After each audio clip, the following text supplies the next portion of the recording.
Bring your stuff. If you've got a bunch of stuff, put it over the side. But bring your stuff. You're going to get some new seats. We're going to gather back around the back there. We're going to kind of reline ourselves up like we did the other day with soccer, but I've got another criteria. So stack and pack because your stuff is going to move. Bring all your things with you. Unplug.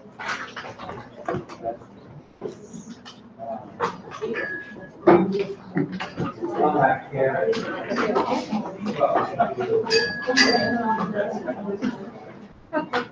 I have everything.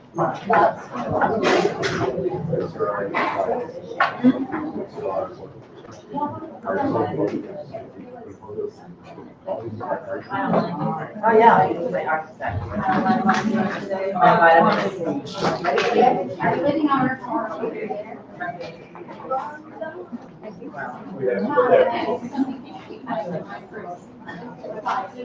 Oh, you don't worry.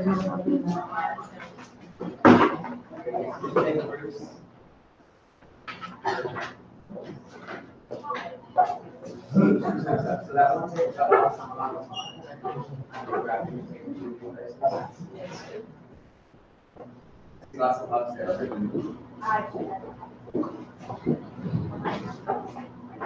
Okay, there will be somebody else moving into that home.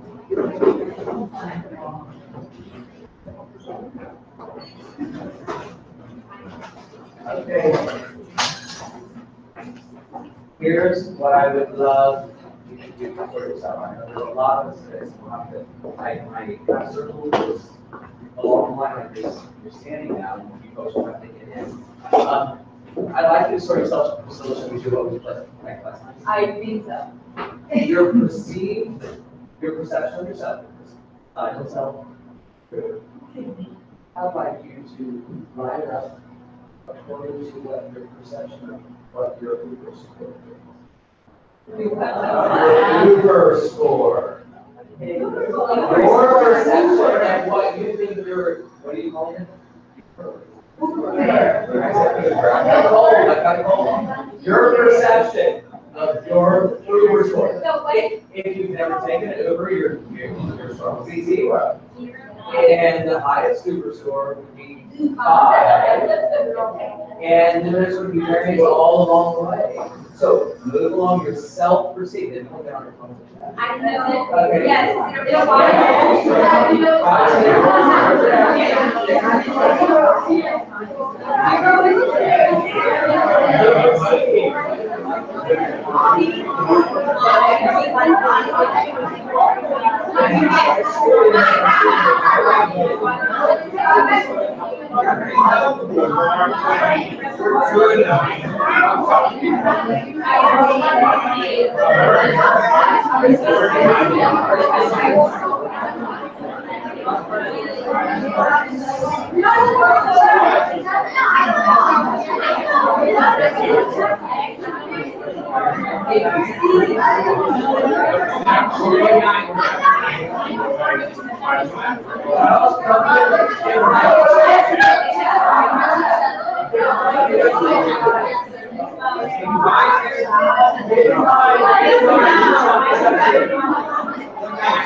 Shoulder, 5, 4, 3, 2, 1. That's not shoulder.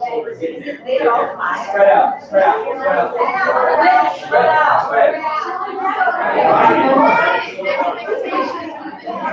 5, 4, 3, 2, 1. And so, it's your self-perception of what your Uber score is. This person on your right probably has a little higher score than you.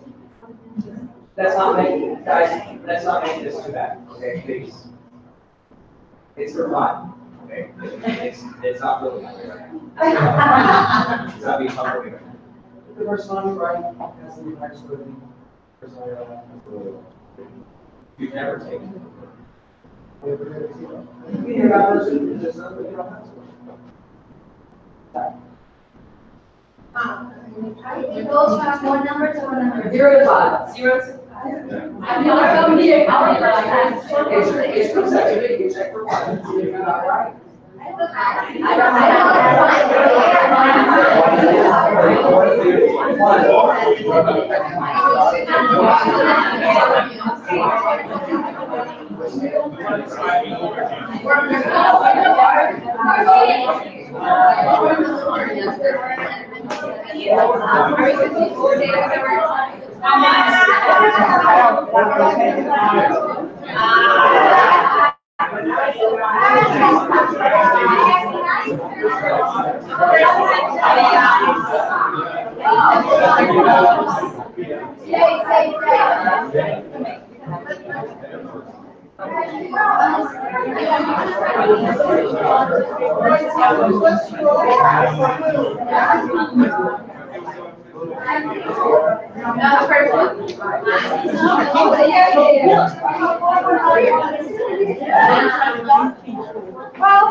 I'd like you to join.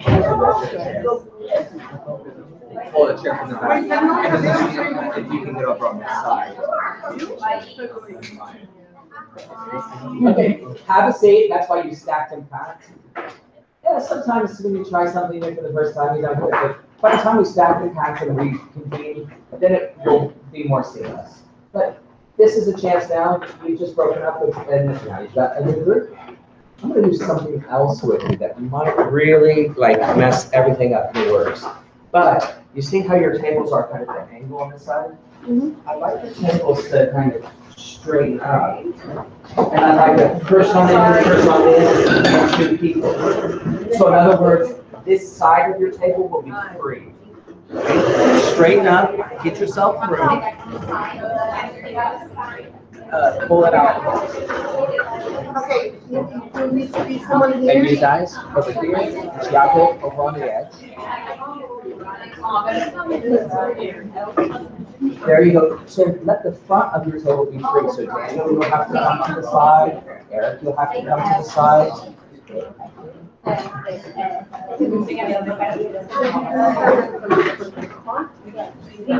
Just a little bit of organizing here. We'll get there. So that way nobody's backs to it, because you'll only need to be on one side of the table, basically, for the next thing I have. Are you there? I also see you have a ton of stuff in front of you. We're people, we have stuff. But your tables are way too cluttered right now. I want as much white space on that table as possible. You don't need your computer, you don't need other things. I'll give you time to go and talk to me after. Clear that table as much as you can so you got a nice big white empty space.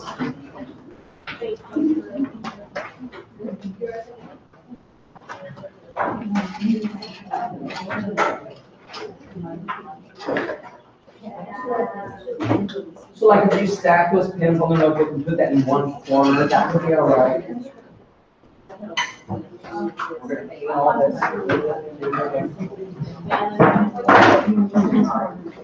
Keep your mugs to the side, your water bottle to the side, that's fine. Yeah, little housekeeping.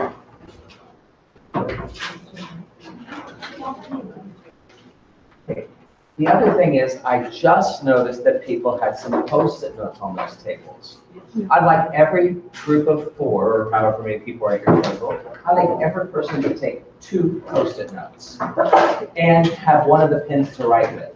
We're going old school, nothing on computers, we're doing Post-it. So you'll need 2 Post-its. 2, everybody needs 2. Could be a pen, pencil, doesn't matter. Doesn't matter, you're gonna need to write on those Post-its.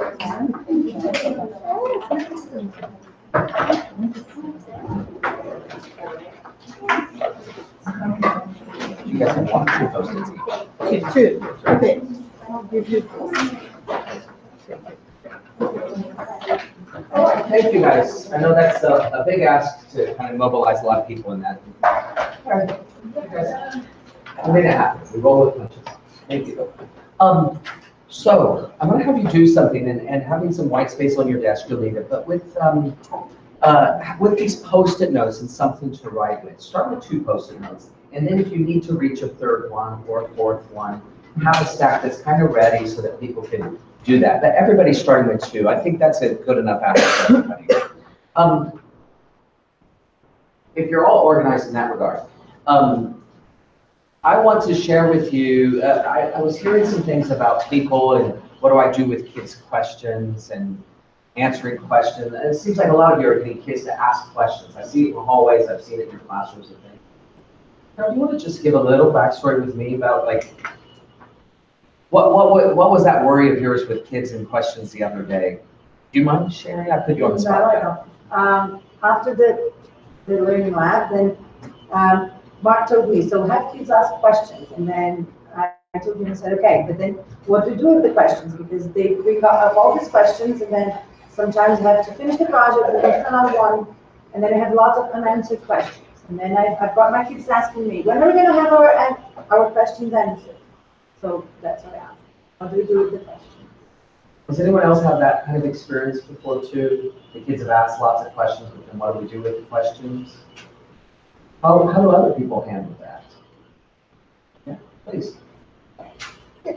You've had the experience or do you have a perspective? Yeah, my role is kind of different because I'm not inside of the room. I'm a counselor. Would you talk with the group right now? Talk with the group. But kids come to me with a lot of questions, and they come with questions about everything, not only about a project, but about being students, being a concept, and sometimes it's difficult and to deal with those questions because I don't have all the answers, and I try to manage that feeling because it's most of the part it's about their feelings, and it's difficult to deal with other feelings. So you've experienced that same thing. Do you have any answer, or do you have any perspectives on how we could do that, or are you seeking? I'm still seeking, but I've tried to first listen the questions, and I have like a portfolio with a lot of writing things about the kids. Some of the questions I throw back to them because are their own questions, are emotional questions. So, right. Yeah, what about some other folks? When you raise lots of questions with kids, and then there was this pressure, this phenomenon, then what do I do with the questions? I just need to hear a little bit more. Is there any kind of space around that? Usually I try to group them and try to put like to find common interests, and then maybe this would guide to the way in communications over time. And that grouping them by common interests, tell us just a little bit more about that. What's appealing to you about that, or why have you made a decision on that front? Well, because then then we can see the answers better with how the more students than if we only start looking to one question and we try to help only an individual. Okay, so it helps to kind of bring some things together as opposed to just going one by one. In both of these examples, what the colleagues have said here, so something about grouping questions, something about then having a chance to pause and listen to the question so I know which ones to toss back, toss out, toss towards something. This is a conundrum, yeah. It depends on when they ask these questions. For example, in the beginning of the project, when we come up with many questions about what they would like to learn, what I usually do is transform these questions into our essential questions that we will somehow answer throughout the project. But along the project, I always tell my students that asking curious questions is a value that is important. And many of these questions cannot be answered, and they know it. But still, they keep on asking curious and nice questions. So, question itself for me is sometimes it's the end. Like how can we continuously ask good questions facing different information along the process? So some questions I simply don't go for one answer, but they're still there. Thank you for sharing that. No? I'm the same as Carol, but I also, I throw it back to them most of the time in the sense that reminding them that they can go after the answers and they can research and they can teach their friends. So I had lots of points in my kids bringing in work or research from home, but they decided to do from questions that we had brought up, and they wanted to present and they wanted to show, or things that they built with their parents that they wanted to share, that was answering one of the questions that we had before. Okay. So, but there's this maneuver I'm hearing, so how do teachers handle questions? If we're going to be in an inquiry environment, then it's going to be chock-a-block full of lots of inquiry, lots of questions, and then how do we handle that? There's tension. So what about the dissatisfaction if we have a handful of questions that were brought up? And what if there's too many questions? Those kinds of things. And then what do we do with that? And if we don't have time for all of that? Then I'm hearing people saying, okay, well, how do I start grouping questions so we can kind of figure out where do we want to find some sanity when it's all kind of in a massed amount? How do we invite questions leading to more questions so that we can decide what we really want to focus on? I heard in that comment a little bit about how do I toss it back to the kids? Which one? So why do I always feel like their questions that I'm answering? Because I think lots of people are saying, traditionally in Brazil, I'm hearing that most schools are like that. The teacher does this. I heard that in several of our learning labs this week. And then that would be a version of that. We're in an inquiry school, kids start to do all this rich inquiry, and then I feel like I have to answer each one of them. And isn't that maybe going back to a script that's very familiar, not just for this country, but for lots of places? It's the handling of questions, the massaging of that, who owns the questions. There's also a little framing that I'd like to mirror back for all of you right now. And it's not a criticism of you, it's a critique at large, it's a reflection at large. Probably because we're often oriented. Questions have answers, right? Question, answer, question.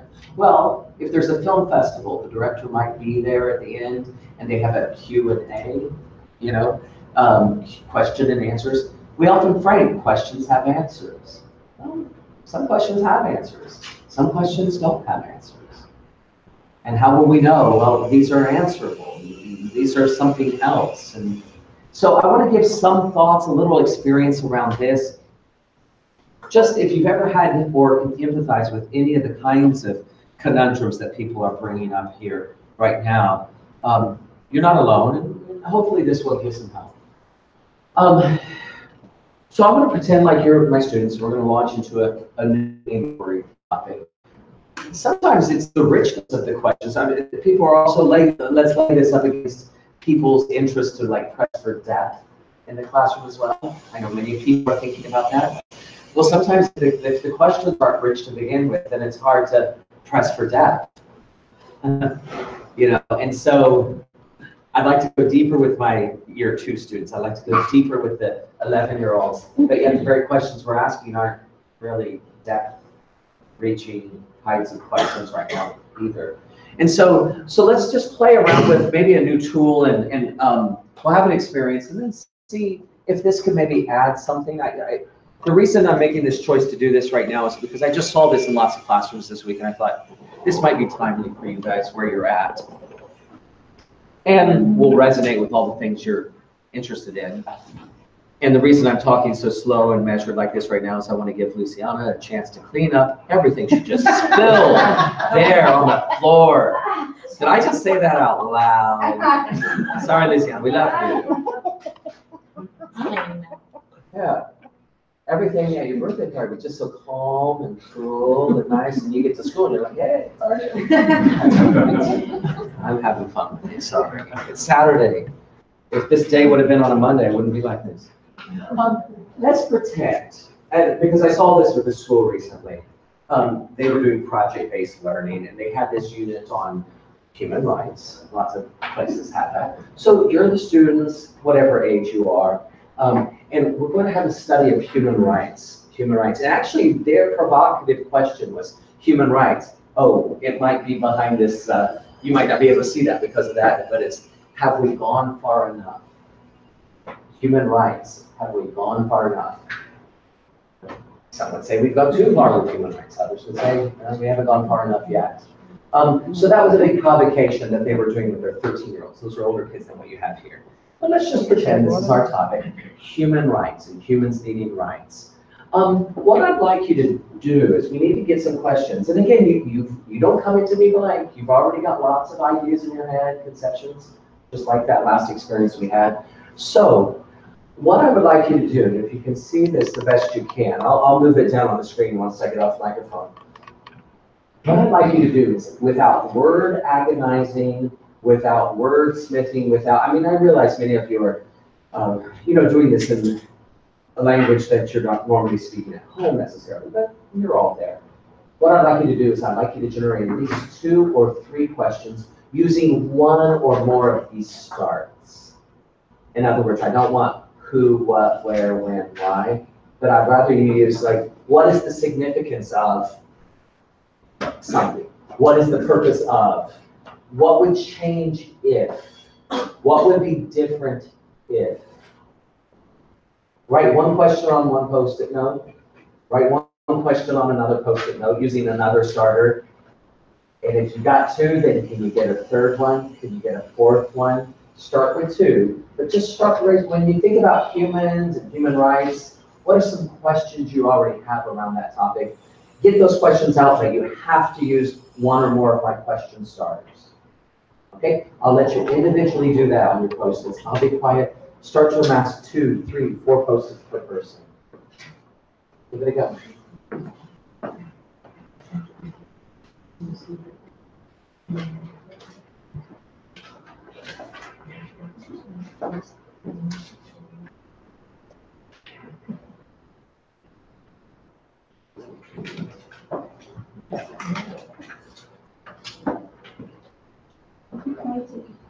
It's okay? Yeah.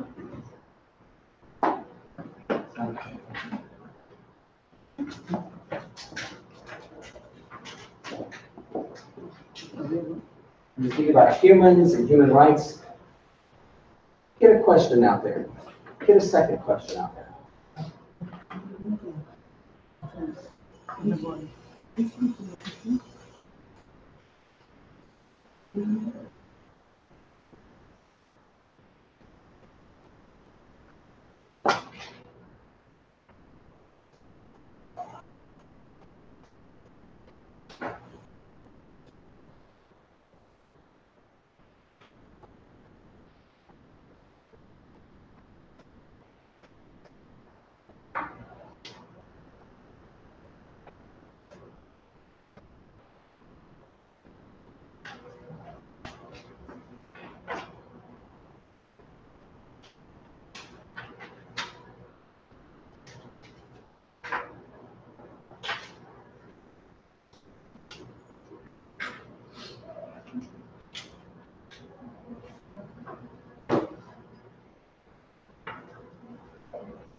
If you've got 2 and you can get a 3rd one, try for a 3rd one. If you're still working on your 2nd, I'll come back in about 45 seconds or so.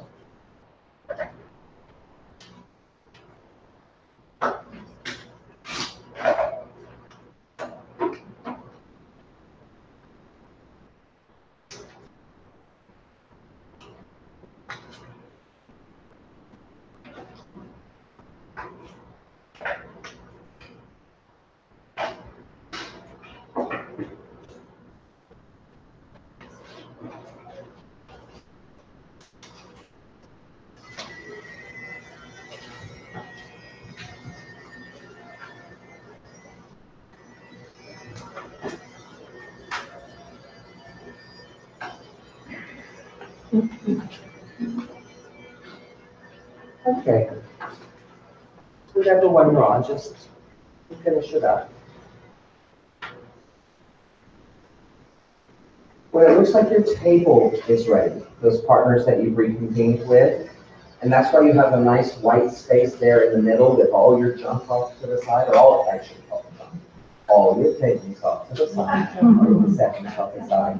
Clear the junk. Oh, we're getting pretty hard here. Wow. Getting pretty comfortable. Seriously? Keep 1 hour in this place. They even put me in a hotel room 24/7. 24/7. I just been working 24/7. I'm tired. Start smoking this week. 4 packs a day. It's bad. No, when you've got some open space there, I'd like your group to start tuning in. These are some of the questions that are coming up for us. When we think about our topic, humans and human rights, so you all have a sense of at least the 8 questions that you've generated there. Go ahead and share them in the middle, put them in the middle so that you all have a nice group. And then talk them through, don't just throw them down. Talk them through. Here's a question, here's a question. Here's a question.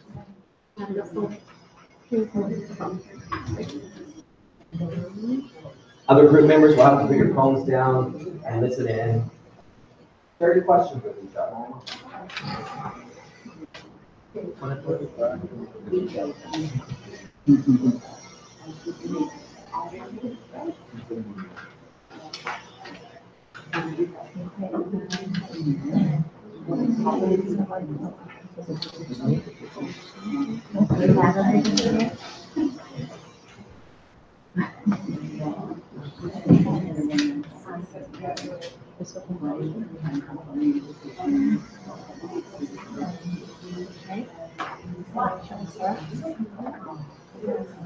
Yeah, please go ahead and start talking. Right, so first we have the population. What I mean by that is that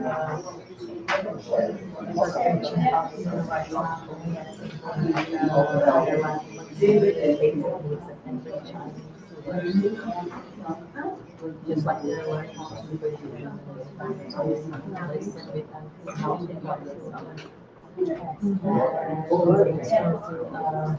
what are the reasons people create? Yeah. Ah, you were reading like this? Yeah. What are the reasons people create human rights? Not what and why, but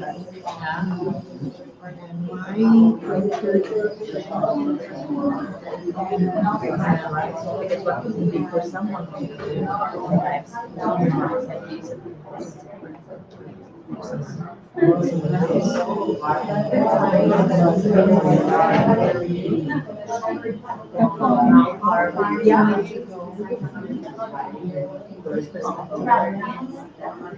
How it would be the jail system changing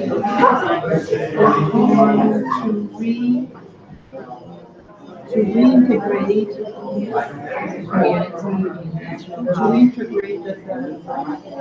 how can I say, prisoners to the community. What is this? A what? Which is what if we knew how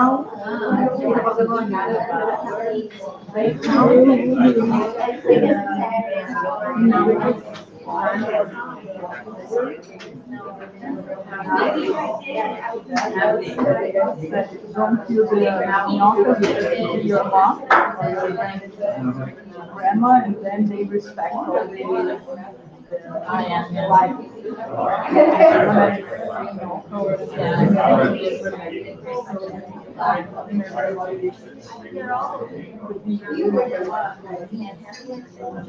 Yeah.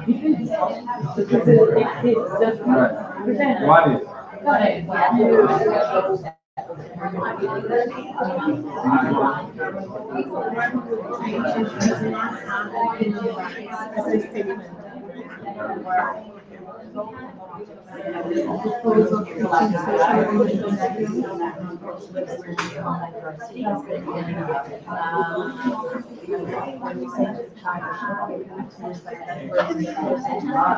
were talking about,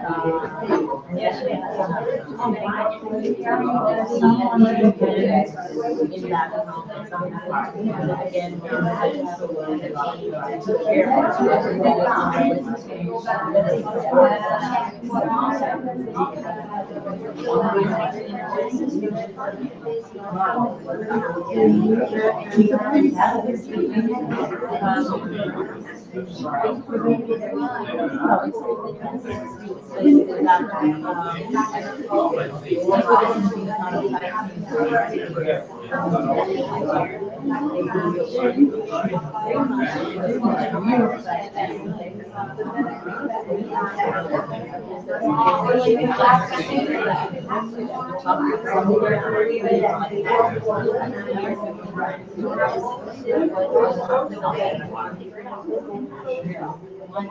sometimes secular work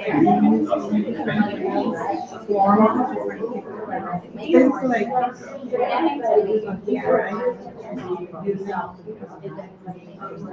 some cultures they use So can I jump back in?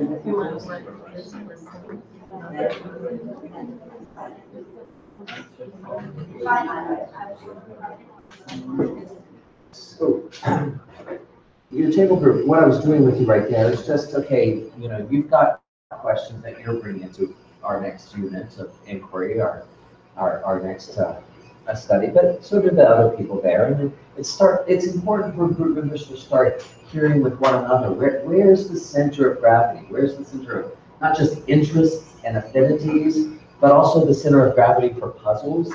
It seems like a lot of us are not just interested in animals, interested in this. Now, I do think having a school that wants to really honor kids' interests, don't hear me wrong, I think that's great. That's so much better than a school that doesn't ever make any space for kids' interests. But I also think beyond their interest or affinity for a topic. I love hot air balloons, and so I'm just interested in hot air balloons. But so more than just interest, it's also what puzzles do we have? That's the thing. Puzzle explore. What are the puzzles we have around this? Anyway, in this case, I'm thinking about many people in this room that want depth with their kids, and it's hard to push depth if the very questions themselves don't have a lot of depth to them. Put yourself inside a child's shoes, a 7-year-old and a 2-year-olds, 1-year-olds. I'm not even sure how this will, kind of play out there. I think this will have resonance with the kinds of things you're thinking about in terms of your own questions. But for those of you who are teaching older children and things, put yourself in their shoes. If they are just wrapping their tongues around the language of instruction, that's a big cognitive ask. So you probably are getting a lot of how, who, what. I could see that being kind of typical. I could also see that not living forever at this place. I think in October, going into classrooms, I think it's going to feel a lot different. And I know, and I only say that as years of teaching in international schools myself. A kid shows up at the beginning of the year with, "Hi, how are you? My name is." By the end of the year, I'm like, "Who are you? Oh my gosh, you have someone, So it will go quickly. So just know that the investments on the language front will pay off pretty exponentially, pretty quickly, I would imagine. Beyond that, though, just how do I start to help kids raise or formulate deeper questions? Even something like that. I don't want just the who, the what, where questions, but I want you to try to ask a question with one or more of these starters. Already we're kind of upping the ante a little bit, upping the stakes. I don't know that all these starters would be appropriate for the 6-year-olds and the year 6s, but a nice list where I'm going to grow kids into it. Because one of the reasons why maybe they're not asking deep questions is not just an English language facility thing. It could be, even if you had native English speakers here, or if you were teaching in Brazilian schools, native Portuguese and you're speaking Portuguese. They've got the language, maybe they just don't know what a really rich question looks like, right? That could be the case too. In these days right now, with that language thing, and I again thinking about all the English as an additional language students I worked with over the years, sometimes I don't know, they just don't know is it an English thing or a language thing, or is it that they don't know what that kind of, the nature of that question is? So you have to watch that. You have to watch that. But even with these question starts, you see this is a little bit different than who, what, when, where, why. Now, I want to even raise the ante up a little bit. I'm hoping this already just question starters, question sorters could be a way in for maybe some of your upcoming units. If you just try some actions around that could be a level up for some of you in the work that you're doing, and it might feel like it fits. But once you've got some questions in the works, there is that sorting mechanism. How do we sort them so it doesn't feel like just this barrage of questions? You can sort them around like interests. I bet you right now, if you looked at that list, or your little collection of Post-its individually, you can probably already see this question kind of goes with this question kind of goes with this. I imagine I heard that a little bit in your conversations. Well, that's sort of related to that. That's a sorting mechanism. Let me show you another sorting mechanism that we've had some fun with. And that's why now it may make sense why I've kind of grouped you in your tables this way and everybody on one side of the table. One way we can sort the questions out is line them up, sort of like we lined up shoulder to shoulder back there. Okay, mind you, Uber radio is probably not the best thing. I probably should have said Samba ability or something like that. Who would have been on that side? I want to know. I'm the best. Are you guys the best? No. Just kidding. The second. Don't be sorry. I'm going to, where is this? I'm going to CrossFit the next time I go. I'm going to spin the next time. I want a Samba lesson next time. Okay. That makes me sound like such a diva. I'll stay extra. I'll pay extra. I'll stay extra and pay extra if I can. Okay, so, but what I'm saying is, let's do a little sorting of these questions, but we're not going to do it like a party game there. One way to sort the questions is, let's pretend we've got a line and across the horizontal of your table. Okay, so it's an imaginary line across the horizontal, the long length of your table there. And you can sort them in terms of, this might be an ask, but try to go there with me. What your group perceives as generativity. What do I mean by that? Sometimes the power goes off. I don't know if that happens here in the city so much, but if you're in a rural community or out camping, the power goes off. What is that thing that they term? What is it called? Generator. Generator. What does a generator do? It starts to bring some energy back, right? It starts that flow back. So when you look at those questions, which ones compared to the others that are a match, just with that 8 that you have, or the 9, or the 10, or the 6 that you have, how would you place them shoulder to shoulder on the generativity continuum? Meaning, they could be, oh, that question would really power us forward. That question would totally take us into new, further, deeper places. In relationship, this question, yeah, it's a good one, or we would have asked it. But I'm not so sure it's going to take us new places. It's going to cause us to hover a little bit. Okay, so I'm playing around with this notion of generativity. Look at your 8 questions there, and as a group, start to line them up against that imaginary line. That's why you're doing it on the Post-it, so you can move them. This one is more of a hovering. This one has a little more power forward than this one. This one has more power forward than this one. This is probably the most power forward. The debates might happen. Don't lose hair over it. Don't pull hair. But have some fun. How would you line them up against the generativity?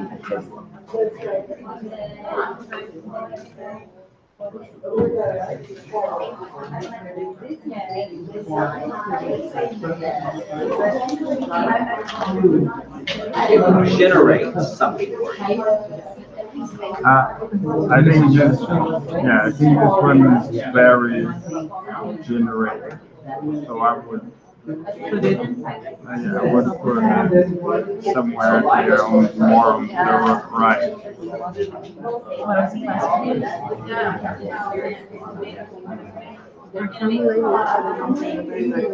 Why sometimes? Right. Yeah. But we have to put them in a line, right? Yeah. So compared to, oh, here. If it's related,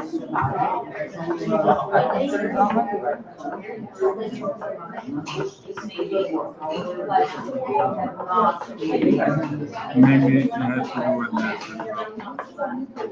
The reason why we can't agree upon is because of cultural reasons.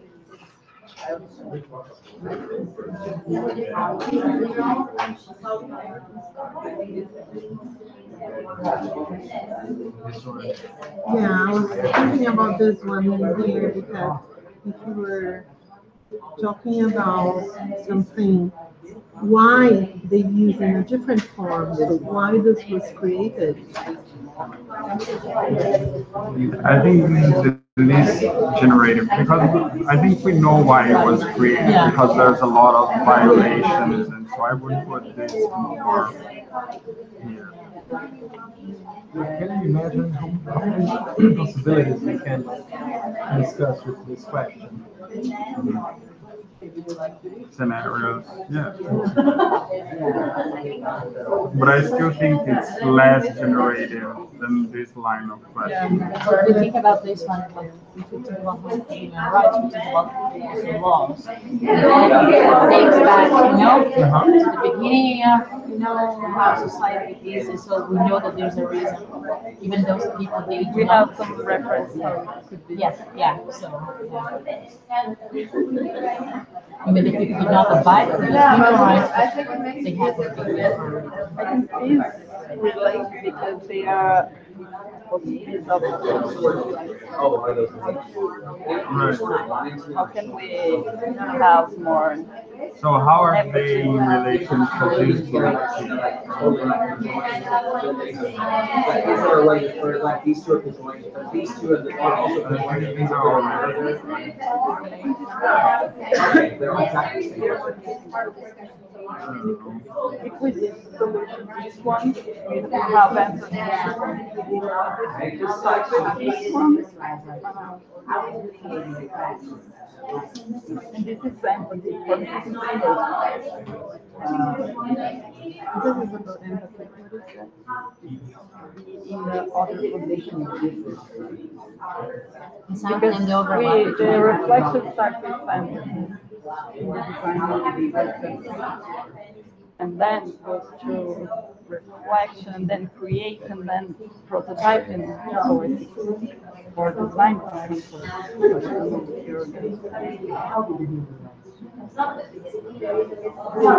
I think, like, I don't know if this would generate a lot of the right discussion because I think we might, if we start discussing this question, we might get stuck. Do we have a previous life? Do we have a life? How do we start? focus on your proposal. Right. Focus on this is exercise of empathy. Right. But you Maybe are relate to why we have the human rights. But what I'm saying, like, for this question, we would have to assume a common belief that I don't know if it's necessarily common. You know what I This is mean? an exercise, not real. You can be in another one position, but you can pretend to have this empathy. Like we blind our kids so they can hear better and see and imagine how it's should be like. But like, we can blind them for real. Yeah, but We can know if it's real or not, but we can pretend and know it's exercise. But I think, for instance, I think this question is somehow related to this one in a way, because we can pretend everybody is from the same culture. That is the type of, like, we can just make, okay, all the cultures in the world pretend that they believe in reincarnation, and then we solve it, because that's just artificial. That is a question for our student or for the world? For the world, because we're discussing human rights, No, it's a right? question for the students. We are Depends a lot. we are pretending that we are students making those questions, and we are pretending that we are teachers organizing those questions in order to prioritize some of them to have like way to conduct their learning. So Sorry. I don't know. we can put with the white. I think these are the ones we couldn't line up. Hi. You know, at first, when something is going to become a routine, it feels like an activity at first. Kids don't know exactly what they're supposed to do, so they don't know that some of the arguments they're having, they don't really need to have because it's going to work itself out. Also for a teacher, is this the right fit? So at first, routines do feel like activities until we've done it several times. But I want to pull back the experience here. Wherever you've put things on the line, you have to have some interact. It's not the routine itself, it's the interactions around them that make that powerful. Getting kids not to fight with one another and split hairs. No, this is my question, I like this one. Getting kids into a space, getting learners into a space of, well, I actually think this one is rather generative, and let me tell you why. I think it could take us to new places, and let me tell you why. I'm anticipating this question has a little more oomph to it. This question is a good question, or we would have asked it, but I think it only gets us so far. So this one kind of hovers into a territory we're already in. Whereas in relationship, this question, yeah, it's got a little more generativity to it than the other. Like best case scenario, that's where I'd love to get kids to be able to start getting that sense with one another. Okay, rather than me telling them, oh, that's a really good question. That's not helpful for them. They need to start growing their chops of what makes a good question good. And it's not about a good or bad, but here is a very specific framing. Well, let's figure out of all the questions we're asking, which ones would take us the furthest? Because if we only have so much time, we might as well decide which questions are really the most power punching, if you will. That's one continuum to sort on. I'm going to raise the stakes with you just a little bit more. Don't split hair. Don't lose hair. Just talking from experience. You don't want to be like me. Have a healthy interaction with each other, with your decisions. What makes me say that? Rather than, not that anybody's doing that, but I'm anticipating because I used to work with 11-year-olds and I see this, I know this. Love them dearly, but I can anticipate. Generativity is one way, and just leaving it there. Question starters could be a good opportunity for some of your kids. Taking those question starts and then let's sort them along the continuum of, as a class, do we get a sense of what's generative? Which ones will take us further than what we already know? That could be just the opportunity good enough. Maybe the next bump up is another continuum that we could maybe make is an axis going this way. Thus, on your table, imagine in the center going vertically on the short end of your table. That says genuine. What do I mean by that? Well, when you look at these questions, some of those questions you think, yeah, I'm genuinely interested in that, or we're genuinely interested in that. And others you think, yeah, it's a good question. I'm not so sure I'm really that interested. I don't have that much genuine interest, or we don't. I don't want you to have a fight around that, but I want you to start sorting the questions. Like, the questions could be like, that's got some real authentic interest, coming back to those interest bits. That has some authentic interest for us as 11-year-olds or 6-year-olds. This, we've got so-so interest. There's some interest, but maybe in relationship, there's another. Let me go off mic and show you. So what you're going to start to see is 4 quadrants emerge. You know, okay, this one's very generative, and we have a lot of interest in it. It's sort of starting to get into that quadrant. Do you see that? This one, oh my gosh, it's so generative, but I don't know as 11-year-olds, I don't know why that, it seems like we would learn a lot from it, but I don't know why it'd be so interesting for people. It's gonna go here. So start to sort your questions along the genuine continuum. Generative, genuine. Have a little talk, see where your questions start to emerge, what quadrants start to emerge. What makes you say that?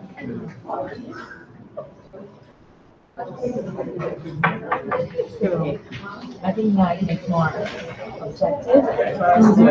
I think now we should change because I think I remember this perspective goes with that question. Makes you see that. The beginning of everything, I was thinking not like in the early days of the this is the creation. So we start with the empathy and go to the reflection. But I think what we are learning is like here is like what questions can generate more discussion. Yeah, but That is the least. you need all of them. Right, I agree. That's And what I'm changing now. I agree, I agree. You can discuss this without this. Then again, what understand, like what? Like what are the questions that will generate more discussion as opposed to the support? I think Você perguntar porque se discutir os direitos humanos vai melhorar a escola, você tem que dizer, mas o que são os direitos humanos? Sorry to go up. É o que gera tudo isso. The most generative. eu concordo, se a gente pensar que a gente vai pensar de um jeito cartesiano, mas pode ser que não, sabe? So some of the questions will move Mas up, eu concordo, eu acho que essa tem que some estar of them will move aqui. down. Now that they've already been decided. Mas daí, se a gente for seguir essa lógica, essa tem que estar aqui também. So you actually ask for alternatives. E essa aqui tem que estar aqui. Some will E essa aqui tem que estar aqui. Agora faz. Vamos fazer aqui, não pode fazer? There's these lines. Não, mas com essa caneta pode pintar isso. Ah,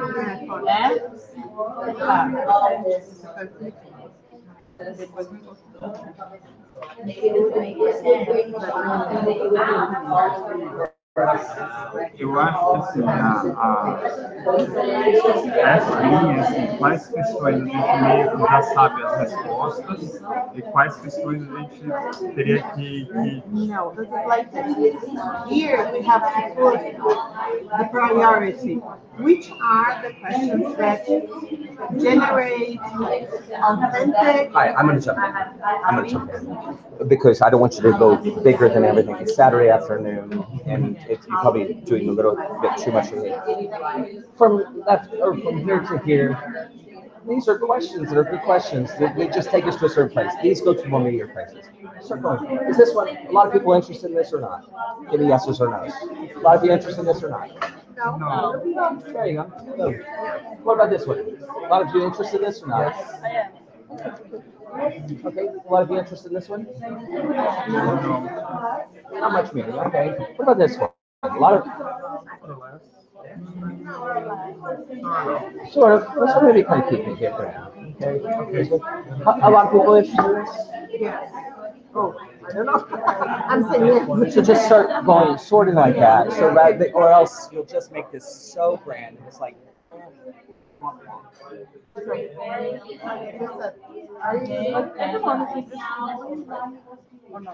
Yeah. No, but it doesn't generate... Generate discussion. What generates discussion? That discussion is authentic interest, not so.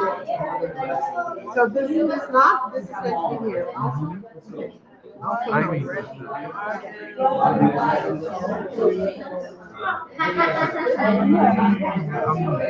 sort of.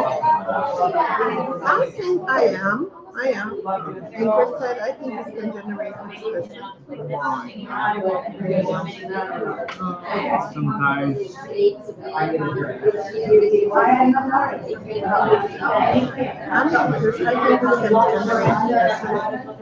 discussion. But it's not what generates discussion. It's what How are you interested? interested?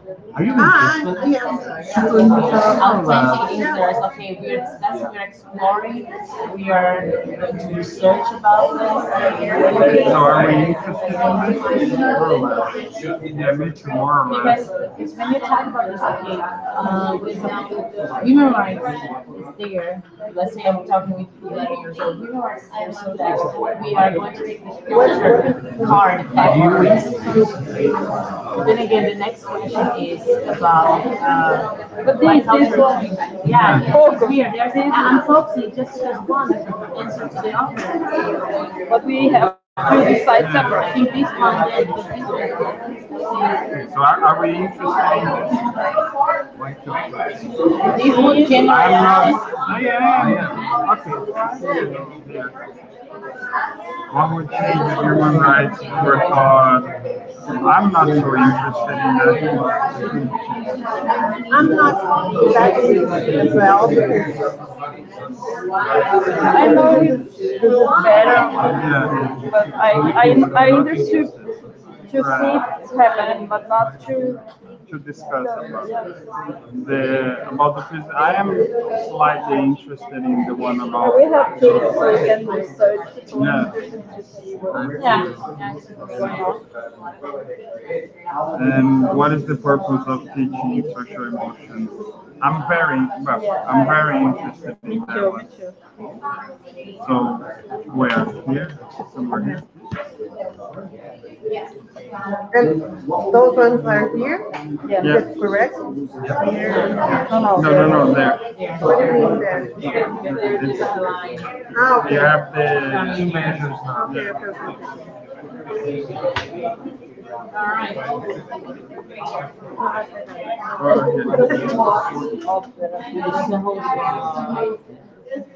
Yeah, that it's a way of like dividing the question and finalizing them. So what you're going to discuss first?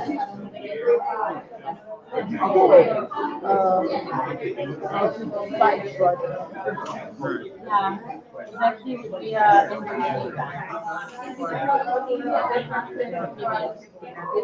We have a lot about because we are choosing project like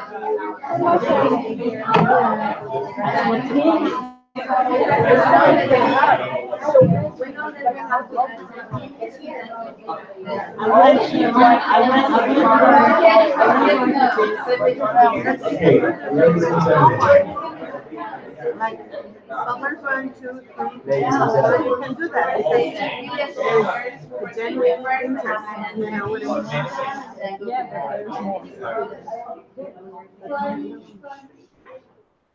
All right, so I was coming around, and I know we're trying to fit in lots of things in an afternoon, but I wanted to kind of, under the umbrella of, okay, kids in an inquiry environment are going to be asking all sorts of questions, and how do we honor those? How do we invite their voices in? How do we invite their interests in? I know a lot of you are thinking about that. Sounds like that's really important to the people that work as educators at Concept School, this campus and the others. I also know there's this tension too. Well, how do we spend all this time on these things? And what happens if we don't get to questions? That's a tension for lots of teachers. What do I do when all questions aren't asked? Or excuse me, all questions aren't answered. Some people were saying, well, which questions I can I mean, we're going to get more questions along the way, so where do we create spaces for that? Which questions can I toss back out to the kids? That's part of an inquiry teacher's sort of reflections and perspectives. Some people were saying, well, I can start sorting the questions so that we can plan lessons around certain things. Sorting seems like a familiar maneuver. With this whole ask, there was this whole question starts. Can we start getting kids to ask rich questions? That's one thing. Two, then getting into some question sorting. I had you sort along a generativity continuum. I could look at a kid's set of questions and sort them myself. I took a picture of the solar system questions out there, and I, as a teacher, I would think, okay, this seems like that would take us someplace. This one, I'm not sure that's going to take us anyplace new. Okay, I could do that sorting myself. I can also think, gosh, that would be a good thing for my fifth graders to do, to start sorting. Out of all the questions we're raising, where are they on the generativity continuum? Okay, and then on the other continuum, that's our genuine continuum, like our authentic interest. Not just interest because it's just this whim of fancy, but there's an authentic interest here, or there's a general interest here, or so-so interest. Eventually, you know, some move up from the line of the the horizontal line, some move down. We've got these quadrants that start to emerge. And in this particular case, then how will that help you as a teacher start navigating through those units of inquiry? How will this invite the students to own the navigation of where we go and what we ought to do next? Because many of you are thinking, how do I honor kids' authentic voices in planning and preparing? This quadrant up here would represent, out of all those questions we were asking, and you have versions of this on your table right now, out of all the questions that we asked, yeah, these four seem to be the most generative and the most genuine questions that are of interest for us, our second grade class or third grade class. My suggestion for all of you, and I don't often just say, just do this, but I'm not going to do it now either. But if you have to make some choices, I would start planning lessons for the questions that emerge in that quadrant up front. Right? That seems like, okay, that helps to focus, that helps to hone in. I'm almost craving to go back to our teaching for understanding template and think, something like this might help bring some of those elements of that planning frame into a more generative, I don't want that to be a fill in the box. This makes sense here. That brings that to life. That's why I'm here. I want to pull that up now. But if I'm going to start planning, I already have some ideas in mind, but let's get experiences that are going with the questions in that quadrant. But we do have these other quadrants. What are we going to do with these other quadrants? I'm going to share this with you. If this is, these questions just, they're okay questions, but they don't take us someplace. But a lot of kids are curious about that. That's probably where I would start doing, taking my lead from the page of Camilla there and say, oh, Alexa, do you reckon you could look that one up for us? Hey, Thiago, could you look that one up for us and then bring that to the morning meeting tomorrow? Luciana, could you look that one up for us? You see, it's like, that will be a quick thing. You guys can look that up and then bring it. We're not going to spend our class time there, but a lot of us want to know about that. You see how that might be, what will I toss out to them? What do I want to convene our spaces around? You see how I'm trying to just shape a little. This quadrant, the least generative and the least interest. Well, if time is at a premium, well, if any questions have to go, maybe the group can decide, let's just keep them there, but we're not so fussed about these. Right? And the group can help decide that, if it's the group's question. This quadrant is the one that I find interesting. No, I find it more interesting with this one.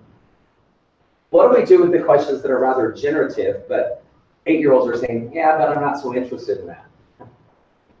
This presents an interesting puzzle. It's generative, but I don't know why I, as an 8-year-old, should care about that. But maybe I haven't studied enough about this topic yet, so I don't know why I, as an 8-year-old, should care about that.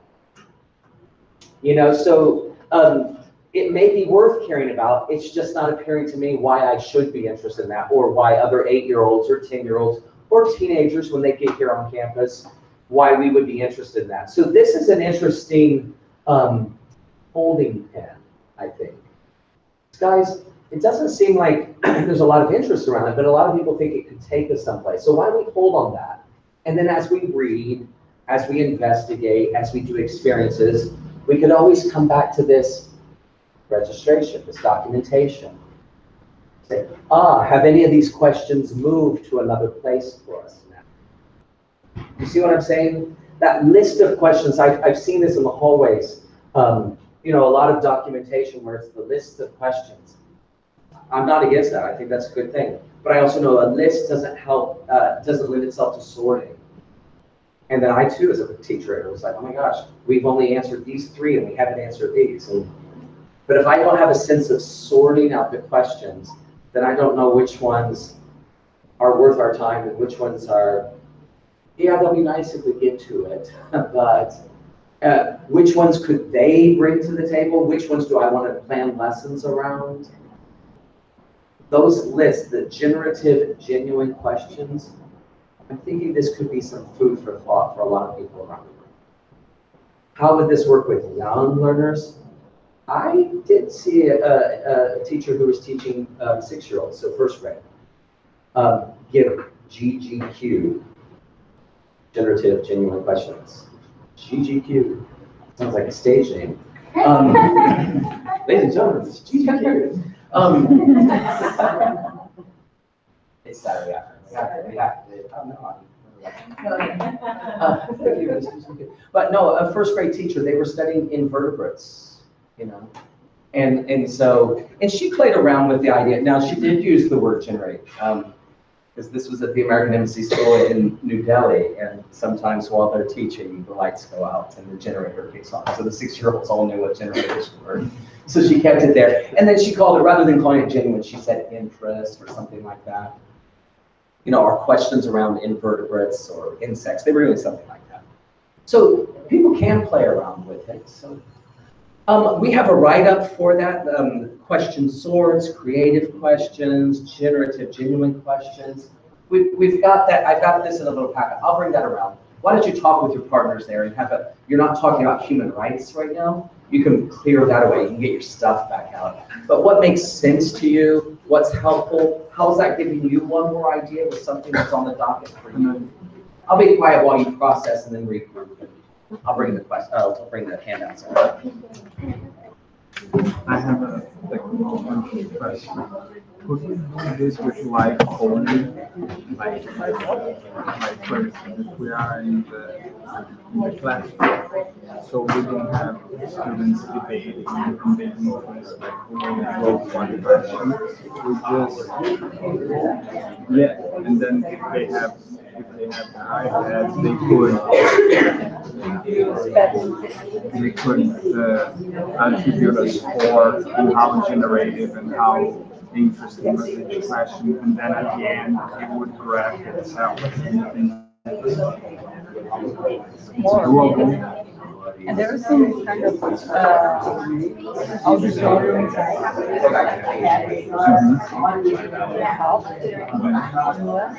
Yeah, because then they would see the graph and then we could reflect on why do you think this was involved? no nearby. No. And with nearby because you can send the question, only you will receive the answers and the graph appears at the same moment.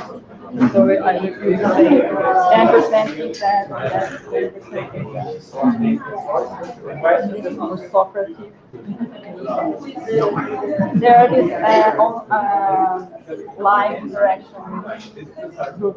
You are the guy, you have the same map, but it's in a teacher position. So you send the message, they answer, and you receive all the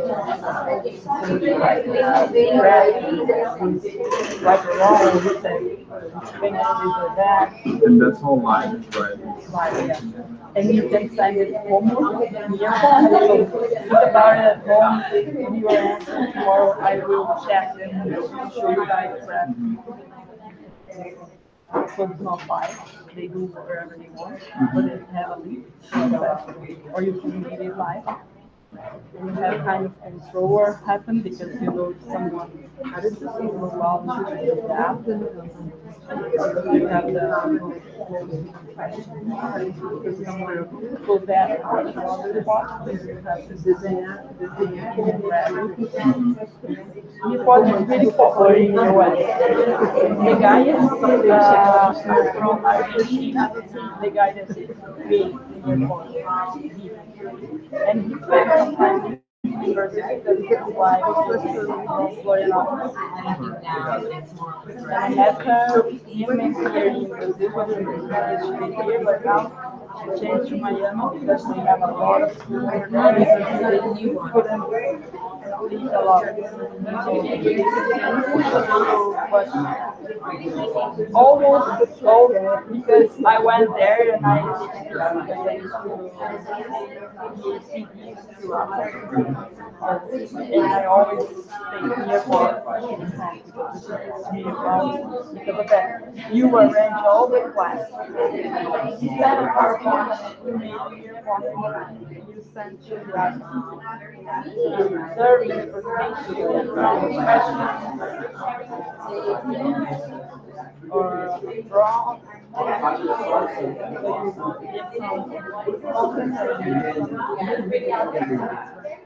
You receive all the data and then you can analyze. What you're understanding till now, right there.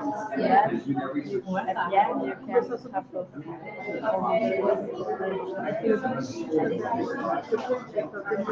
Falar sobre essa atividade que a gente acabou de fazer e como Eu acho que isso é importante para definir. Não é simplesmente pegar alguma coisa que parece um interesse e falar, É porque eles estão fazendo conteúdo é projeto. Curso é conteúdo, não é projeto. Os animais vertebrados é conteúdo, não é projeto.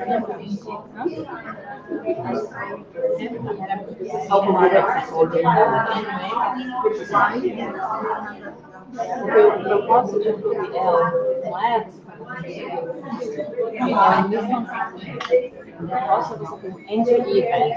O entry event tem que ter, você vai ter processo de observação e de interesse. Vamos supor, temos algumas perguntas de interesse. Aí você cria um entry event. O entry event vai baseado no conteúdo e ciências, no interesse, você joga um TED Talk. Quais são as perguntas que eles fizeram? E assim que você fez, Conteúdo de primeira coisa. É exatamente o que ela está falando. mas não é o que isso aí não é conteúdo. Ladies and gentlemen, if I can entertain that back this way, please. Deve ter perguntas muito mais interessantes para responder. Qual é a pergunta sobre cores? Não tem pergunta. Não, você pode decidir. Could we please stop with one another? In that packet that just came around, you can see Beauty and Truth, you can see It, you can see Three Wise. Those are all new routines that I'm not even talking about today. You don't even need to do anything with those. That was having it at the ready just in case. But I'm back here, you'll have your break in July, and then you have August, September. I'm back here in August, or October, and we'll do some of those other new routines. Some of you are just curious about what other routines are out there, so it's there. If you get back to page 8 in that packet, the page numbers are a little chopped off, but you can see, on page 8, there it says question sorts. Look at page 9. Go ahead, flip over to page 9. Oh, it didn't pass to page 9. Go over to page 10. We'll come back to 9 in a minute. I don't know how. Page 10, what's that one say? Creative question. That's a version of the question starts that I used with you just a moment ago. Flip over to page 11. Go on, page 11. Oh, that's just the back of the question. Where was generative? 9. Oh, page 9. So anyway, those are those are three write-ups of some different routines, versions of what I kind of played with just now with you. Have a read through of those. Each of those have their own kind of play around with them. Each of them are all about getting kids to generate and sort questions. I think you can do some versions of this. And many of you are already asking kids lots of questions. Now, the management of it, that's another sort of teaching dilemma. For our purposes in PD, I just had you all generate your own questions at your own tables and do the experience at your own tables. Just because I want a lot of you to get the feel of that, and I thought if we did it en masse, not all of you would get enough of a feel, and it'd be way too many questions to handle at once. So that's why I subdivided. But if I have a group of just 16 kids or 18 kids or 12 kids, I might have them prepare a list of questions first and then decide the 1 or 2 questions that they want to put on the Post-it and come to the morning meeting up front and then let's get our, our 20 questions up here, and then do sorting together. I can see like what you, they're on the cart, bringing kids to the carpet. That would make sense, And if it's just one continuum, which questions go together, which ones will really take us someplace. If that's the bump up enough for a kindergarten group to decide, great. If I could say which ones would take us someplace and which ones are we interested in, to sort it that way, I could see by first, second grade, third grade, you start to get a version of that. So you guys know the spirit, the intent. You can do this. And then that way I just think that whole long list of questions, and then you're like, oh my gosh, we didn't answer everybody's question. You can resolve yourself with that because the community, the group has decided which questions do we want to spend our time on. That's one way to navigate. I know another teacher who said something like, she started to make it a class norm or a class rule. Once the questions are out, they're our questions, right? So it's no longer Anna Carol's question, Rachel's question. It's no longer Marilla's question or Julia's question. It's now the questions belong to us. So us as a group can decide, where do we want to spend our time? And these but you want to honor them. These are also interesting, but you know what? Those can be side things. Did you girls look that up? Did you two look that up? Great. And then come back and report. So manage as it feels like it's right for you. One other idea on the questions, and then we're going to do our last little bit for today.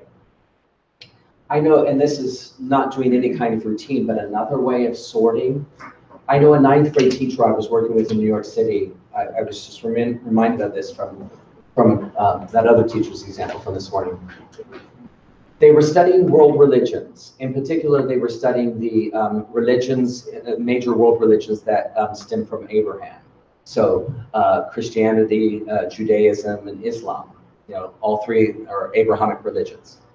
So she asked the year 9 students, what are some questions you have around that? And so the kids generated a bunch of questions. She brought them to the study group.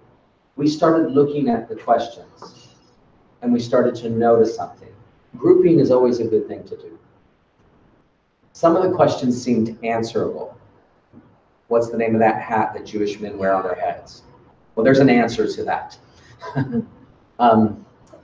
I know in the Catholic Church we call them priests, but what are priests called in Islam? That's an answerable question. You can find that one out. Some of the questions that those year 9 kids asked, well, they struck us differently. Why do people hold on to their faith in these ancient religions when bad things happen to them? Well, what's the answer to that question? Okay, that's not an answerable question. That's not a Q&A. However, it may not have an A, but it has a P, has perspectives. Why do people hold on to their faith when bad things happen to them? Christianity would have something to say about that. Christian scholars would. Jewish scholars would have something to say about that. Islamic scholars would have something to say about that. So what we started to notice is some of the questions were answerable, and some of the questions were perspectival. That's not really a word, but the nuance is there. They had perspectives. So she brought that back to her students. And so she wasn't doing a generative, genuine sorting, but it was still a sorting mechanism. She said to the kids, let's sort these out. Some seem like we can find them out immediately, and some seem like we have to get perspectives on it. Let's sort them out as a group. And then she took one of her bulletin boards, and the answerable, the perspectival, or the seemingly answerable, the seemingly perspectival, and she nailed them up there, or pinned them up there. Nailed that. Well, that's tough. They went ahead and they studied things about the Christian Crusades. They went to the Jewish Museum in New York City. They had an Islamic imam come and give a talk to the class. But after every one of those experiences, this is the hook back. Now that we've been to the Jewish Museum, where have we gotten some answers? Where have we gained some perspectives? After the Islamic imam spoke to the class, now that he has visited us, where did we get some answers? Where did we get some perspectives? In many ways, it's like that classroom 2 simulation. their initial thinking, and then experience, hook back, experience, hook back. So if genuine questions, if that won't quite fit yet, just getting kids to sort and make a decision, and as a group, that might be helpful for some of you. So I just wanted to leave those resources in your hands. Now, how are we going to close today? Well, we're going to do the song. Miss GGQ is going to come and do the song for us. Let me put this up. You got something to say? No. Oh, I thought you were announcing. Look, everyone, I do have something for you, and I know it's not from me to give it to you, but I know it's on the horizon for you. I can see into the future for all of you, and this is what I see. I see this.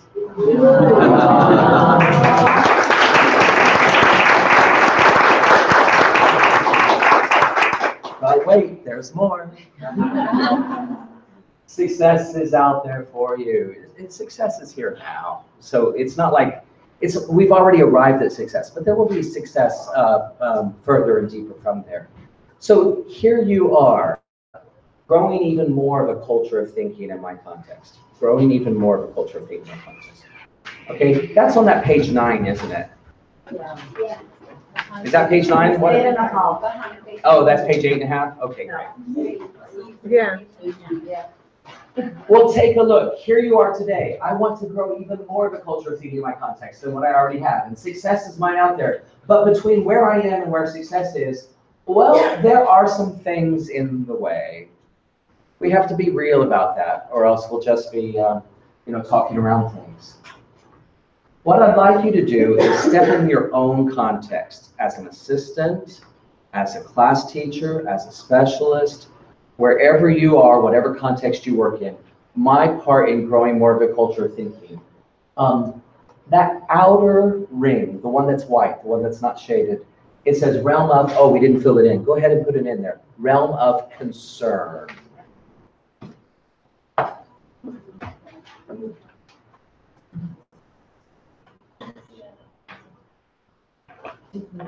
I'm going to go quiet for a few moments in that outside white margin. Don't go into that green margin or that gray margin that you have. Right there, I want you to consider this. What are all the things that concern you, that really niggle at you in terms of creating a culture of thinking and reaching success? What are all the things that you're concerned about? I'd like you in that outside white margin, in that realm of concern, list every concern, big and small. I don't know what to do with the kids' questions. I'm not so sure the parents are on board with me. I don't know if I know the right questions. I'm worried that there's not enough time. You see what I'm doing in my mind? I'm just starting to list. And you can write it. Post-its might be too big. It looks like Post-its up there. But in that outside margin, I'll be quiet. List all your concerns, big and small. In your efforts to go to the next level, what are all the things that are concerning you?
big concern, get it down. If it's a silly little concern, so if you're feeling it as a concern, get it down. You don't want to keep it inside, it will eat you up. So get it out.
So I'm gonna draw your attention back up to the screen if you can get it that way.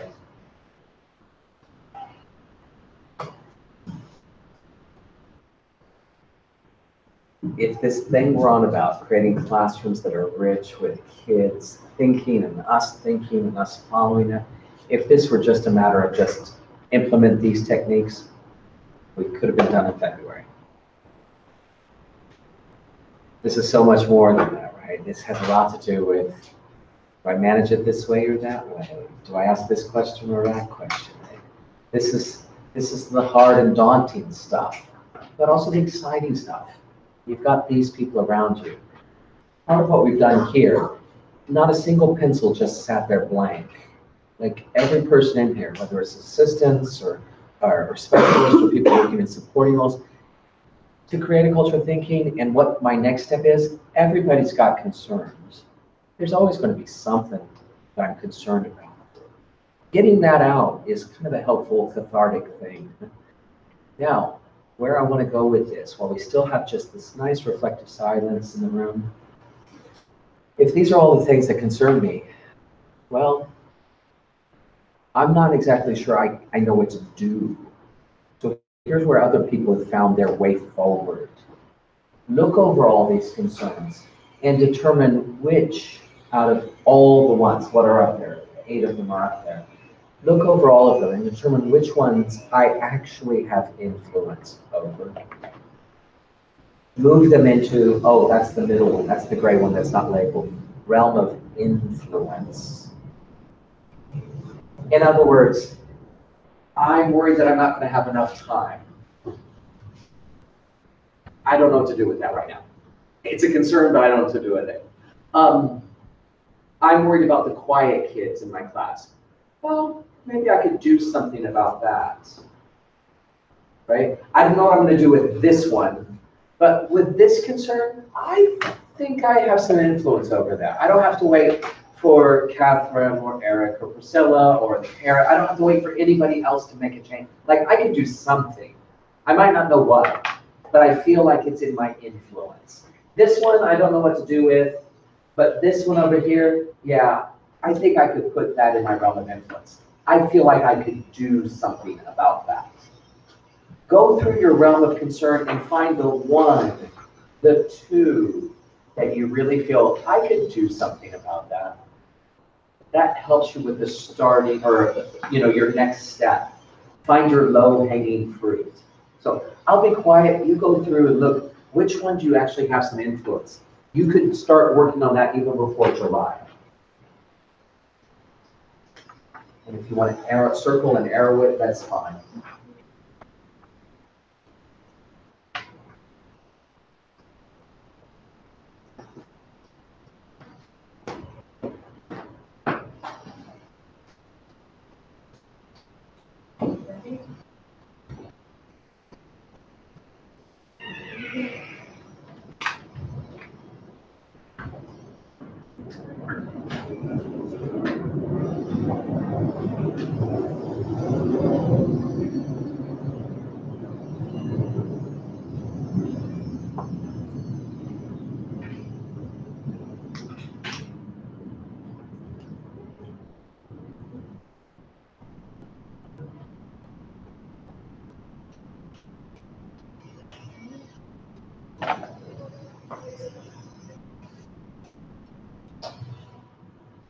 I will be honest with you, and I can empathize with you. Would I like all of these concerns to be in my realm of influence?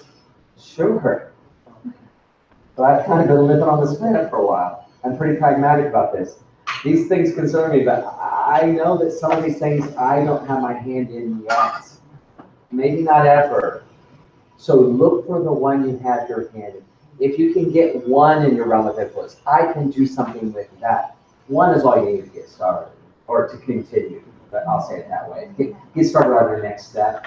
So if you found one, that's good enough, because the second one will emerge, and the third one will emerge. Over time, just get started with the things that you could do something about. Share with a partner, this is the last partner conversation for today.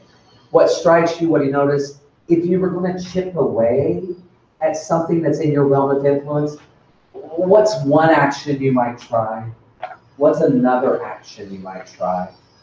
Talk that out with just one friend at your table. If it's a teacher and assistant that wants to talk, if it's assistants that want to talk with each other, great.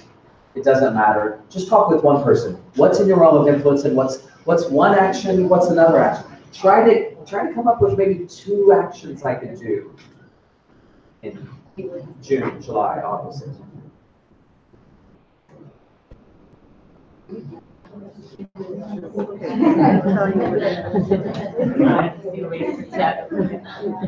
Sorry? Yeah, he was looking at you like waiting for you. No. Okay. Mine. No, as much as I think I don't, you know, so I need to learn, study, know more, research more. So this is not very simple. Because I do believe that all of us are not in the same position. No, that's why my work come on. Yeah.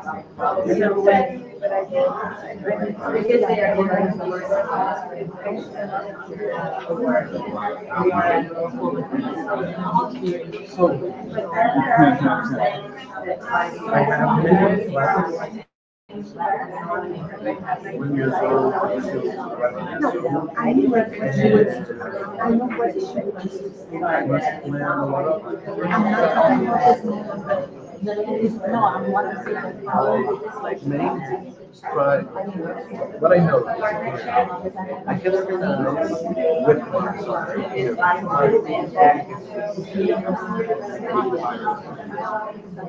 can in order to not just drive a lesson, guide a lesson, but of course about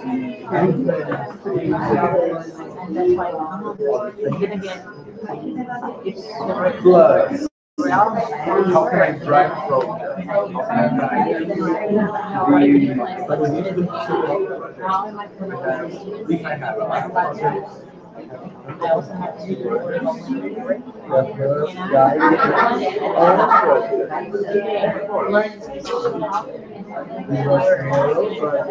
They must guide me a little. So my questions are, how can I start a project? But this is so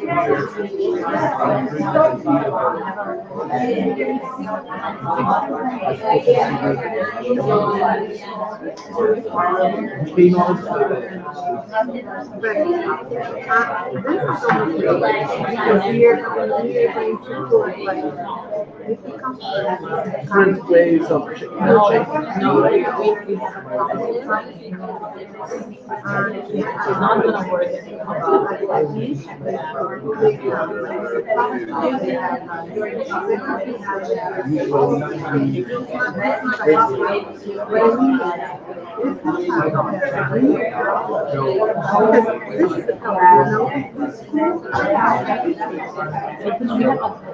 I know, but then, what is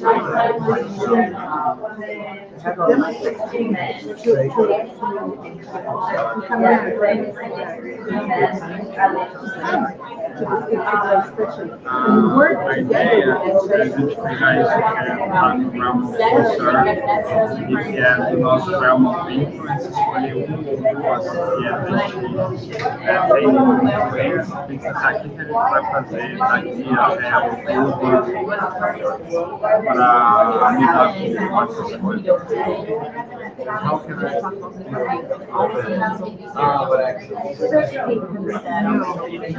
So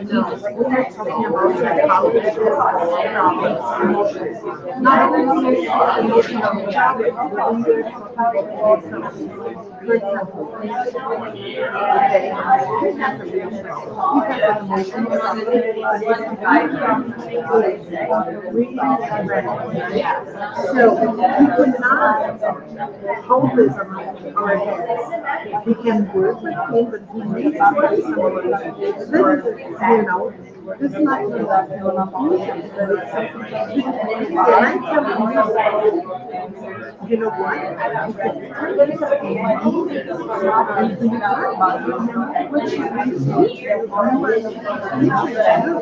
So make some exercise with your hands about and have it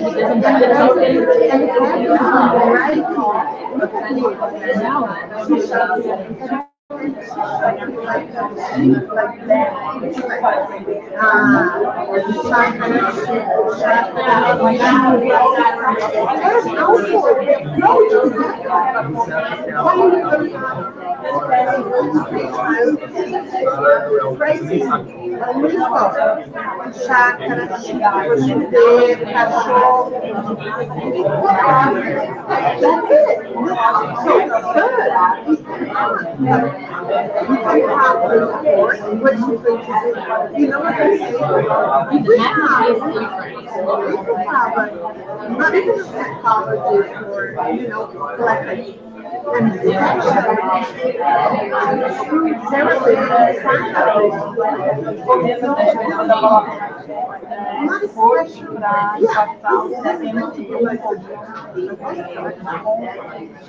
so the time it's like the bird. She's not the one who's going to see, but she's going to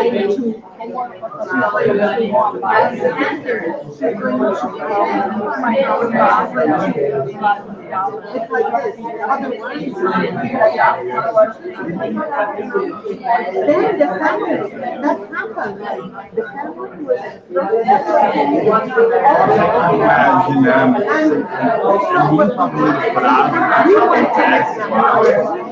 mas é muito grande,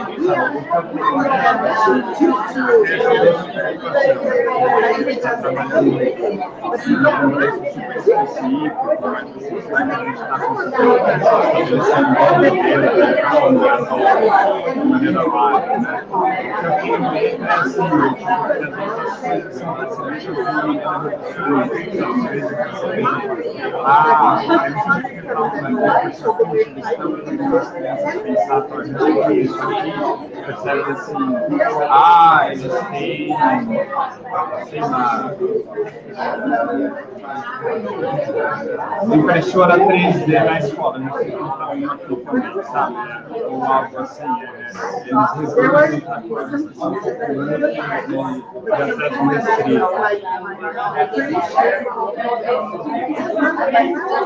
acesso restrito. I saw you because you were yeah, then the kids that were invited, and I was like, oh my God, the whole week I've been writing Mas o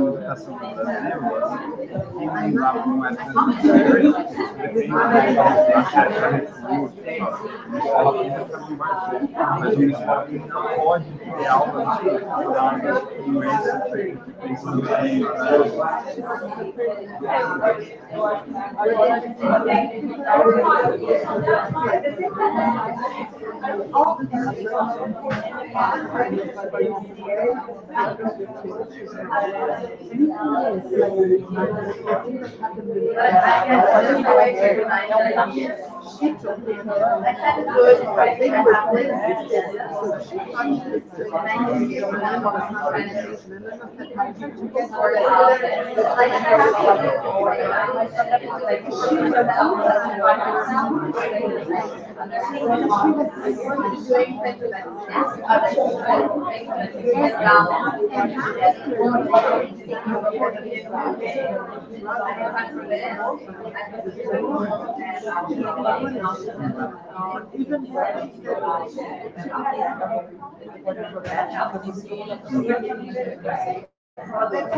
So friends, I think we'll need to start gathering together and closing up for today. Part of the realm of concern, realm of influence idea, with any undertaking, there's always going to be things that concern you. So it's good to get them out. If they just stay in your head as one large mass, it feels paralyzing. That may not be your experience, but that's the experience of lots of folks. And so getting all those concerns out and then starting to pinpoint, okay, I am so concerned about that, but I don't know yet. But this one I feel like I could have some inroads in. That is empowering. And one of the things I've come to appreciate about this school is while you're undertaking a lot to get things up and running and develop your shared histories with one another and develop this culture, I do feel like, if I've heard the message right, you want teachers that are not just qualified and credentialed and experienced, but empowered to make some good decisions, and giving you some support systems to do that. The learning we do when I'm in town, great. I want that to be good for all of us.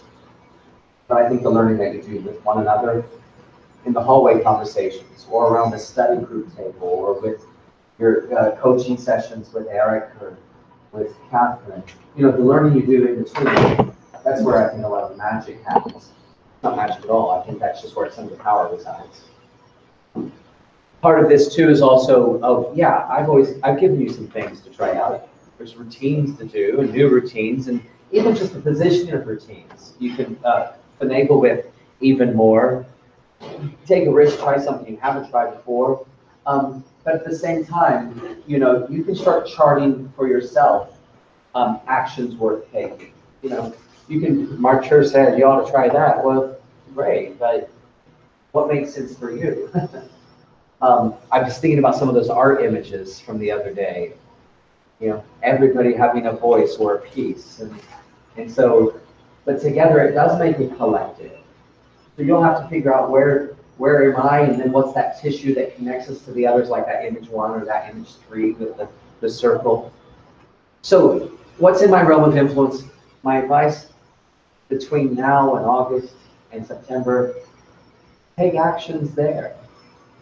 Be biased towards taking action. You can worry so much. I don't know what to do. I don't know what to do. I don't know if I got this right. I don't know if I got this right. And then never do anything. So you might as well just get it right enough and just give it a go. Man, I should have had them all at the carpet rather than in small groups. Oh, I totally should have had them in small groups rather as a whole group. You have to give it a go so that you can afford yourself those learning opportunities. So with that note, so where do we go from here until we meet again in early October? We had that up there this morning. It's a good one. A couple of things, and I know Priscilla will talk more with you about your July reading, but we're thinking about those notes from the field. some of the things that I brought to your attention today will come through there, as well as some other perspectives. I'm hoping that that will fit, resonate, and give you more perspectives, ways to collaborate, not just with each other, but other people in the field that have been walking in these shoes for a while. What else could you be doing between now and October? Well, have yourself a proper holiday in July, and then August and September, get back in there. Continue using, experimenting, developing your use of thinking routines. I do really want you to think about the connective tissue aspect rather than just the activity aspect. It's early days, but from that simulations we've done this morning, I'd love to invite you to consider that more, press forward. Other things, well, question. I mean, we played around with question starters, question sorts. You can Google online or be part of the Making Think Invisible group that talks on Facebook. But if you, Project Zero question starts or generative genuine questions, somebody will have posted something up there. And I can't tell you the veracity of it. I don't know what the quality of it is, but whether it's good or whether it's it's going to give some points of reflection. So play around with the question stuff that I put in your hands today. What else? Well, your own actions to continue. You know, we're on a collective journey, but you've got your voice as an assistant, as an early childhood educator, as a specialist teacher, as a school leader. Kind of like that image with the circle that some of you have had, where all the pieces fit together, but they're all pointing. So what's in your realm of influence? Take action on the things that are in your realm of influence. If you didn't generate an action today, you might have to marinate on that for a while. Let that simmer. Maybe an action will emerge. In your professional development time, I know you'll have lots of things to have PD around in August and September. But I would like you at least once, twice, 3 times if you can, bring artifacts from those actions. You know that artifact protocol we used the other day? I don't want that to be a one and done thing. That was an activity. I'd like that to be a routine for you. Okay, here's an action of something I've been trying, of something that was in my realm of influence. An artifact. Here's what I tried, here's what I brought, here's why I brought it, and here's what I'm learning from it. And then my dear friend here can get their brains into that for a little bit and give me even more insight, just like we did last Wednesday. Don't turn that into a show and tell, turn that into a work and a study session with each other.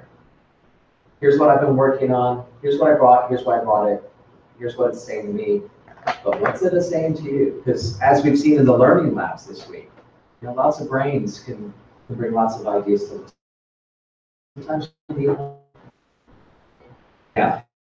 In other groups, sometimes I don't always know how to finish, so sometimes I just say, out of all the groups I've ever worked with, you're one of them. And then they clap, and I smile, and then I go. But I want to say that to you. I want to say it to you. Out of all the groups, not only are you, out of all the groups I've ever worked with, not only are you one of the best of them. And I do mean that. So thank you. It's been a long week, a busy week. People need some rejuvenation. So thank you. I'm really tired today, but I feel energized. So thank you.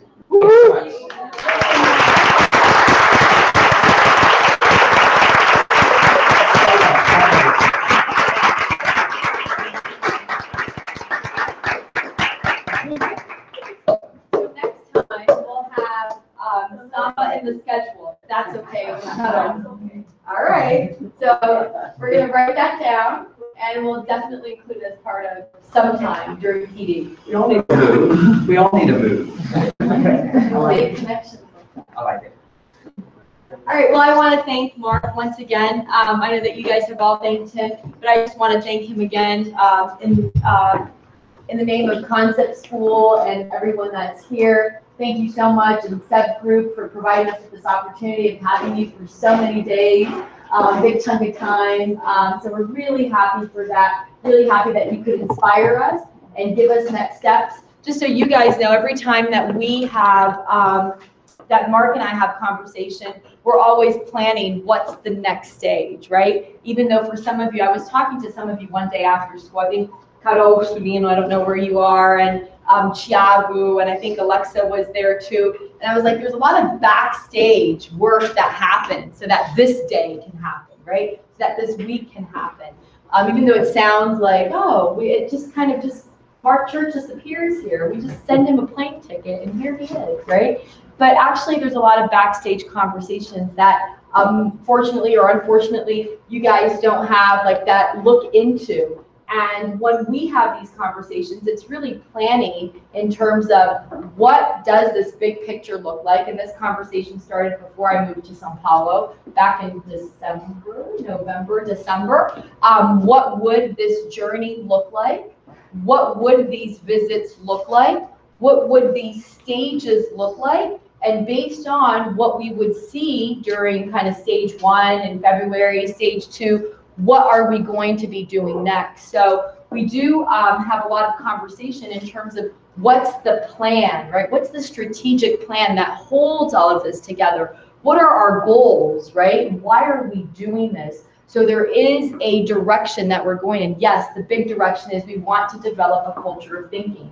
But then there's so many mini goals, right? Sub goals that are a part of that. So just so you guys know, today was strategically planned to set the stage for what will come next. It's not just today, but today kind of as a wrap up, what will come next in terms of the next few months until October. So when Mark Church talked about next chapters that we're going to be reading and your winter read, and we'll tell you the logistics about how are you going to get chapters 7 and 8, what will that look like, what are the reflections that we're going to ask you to do, like all of that. We'll tell you the logistics about that.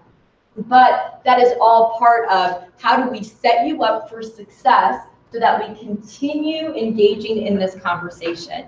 And guys, it's not like we're going to be done when Mark leaves in October, right? We hope that he can continue the relationship with us in years to come, like for many, many years. But this is never over, right? There's a starting point, but there's not really an end, right? Because once we become experts in routines and we feel like we got that under our belt, then we're going to be looking and focusing and honing in on other cultural forces. And then the conversation just continues to grow and to develop, and it comes back, and you know, it just cycles through. So it's not like, okay, so when do we finish this? We don't, right? I guess that's the beauty of it. We just keep growing and growing and learning from each other. So with all of that in mind, I do have to thank you all for being here today. I know it's a Saturday. I know it's a big ask, but then it's also a big gift that Mark has given us. So we wanted to take advantage of the gift and take advantage of the opportunity. I don't want to hold you guys here much longer, but we did prepare a little celebration outside for you guys. That's why we kind of all stepped out to get things organized. So we have some Festa Junina Thai food. Right? Last night, Mark had the opportunity to engage in a Festa Junina. He couldn't leave the country without doing that. So we did that last night.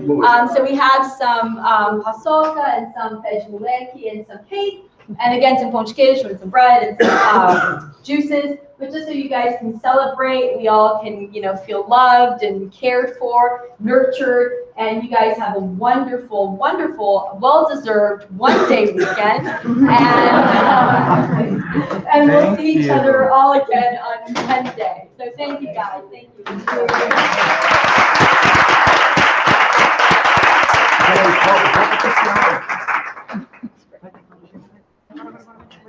you.